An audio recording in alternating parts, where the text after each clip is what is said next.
बच्चों को ये लगता है कि भाई हम इतनी तैयारी कर रहे हैं, हमें याद क्यों नहीं हो रहा है। तो बच्चे गलती क्या करते हैं, उस पर हम आज बात करने वाले हैं।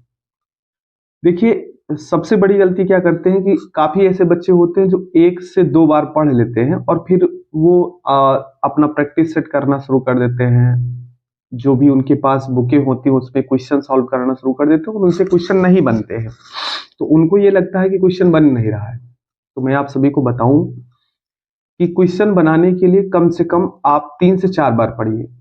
3 से 4 बार पढ़िएगा तो जो आप सभी का ऑब्जेक्टिव क्वेश्चन होगा, वो तो आप सभी का बहुत अच्छे तरीके से बनना लगेगा। आप चाहे 3 से 4 बार किसी क्वेश्चन को 3 से 4 बार पढ़िए और फिर उसके बाद जाकर के प्रैक्टिस करिए। देखिएगा आपसे क्वेश्चन बनना शुरू हो जाएगा। लेकिन कम से कम किसी चीज़ को याद रखने के लिए 3 से 4 बार उसको पढ़ना पड़ता है। अब बारी आती है सब्जेक्टिव क्वेश्चन की, तो काफ़ी बच्चों को लगता है सर सब्जेक्टिव याद नहीं हो रहा है, उसको कैसे याद करें?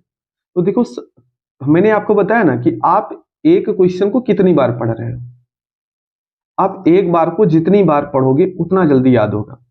तो सब्जेक्टिव क्वेश्चन को याद करने के लिए आप कोशिश करो कि उसे 5 से 6 बार एक बार पढ़ लो अच्छे तरीके से और फिर देखो कि वो क्वेश्चन याद होता है कि नहीं याद होता। बस सिर्फ इतनी बात है कि एक क्वेश्चन को आप कितनी बार पढ़े हो, बार-बार याद कर रहे हो कि नहीं याद कर रहे हो।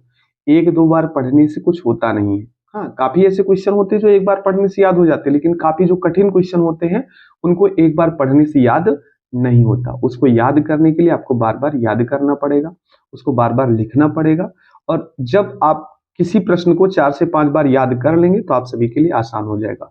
ऑब्जेक्टिव के लिए सिर्फ इतना ही है कि आप अगर ऑब्जेक्टिव क्वेश्चन सॉल्व कर रहे हैं तो मैं मानता हूं कि अगर उसे 3 से 4 बार आप पढ़ लेते हैं तो ऑब्जेक्टिव क्वेश्चन भी आप सभी से अच्छे से सॉल्व होंगे और आपकी तैयारी भी अच्छी होगी। तो इस बात को जरूर ध्यान रखें और इस पर आप सभी तैयारी करना शुरू कर दें। धन्यवाद।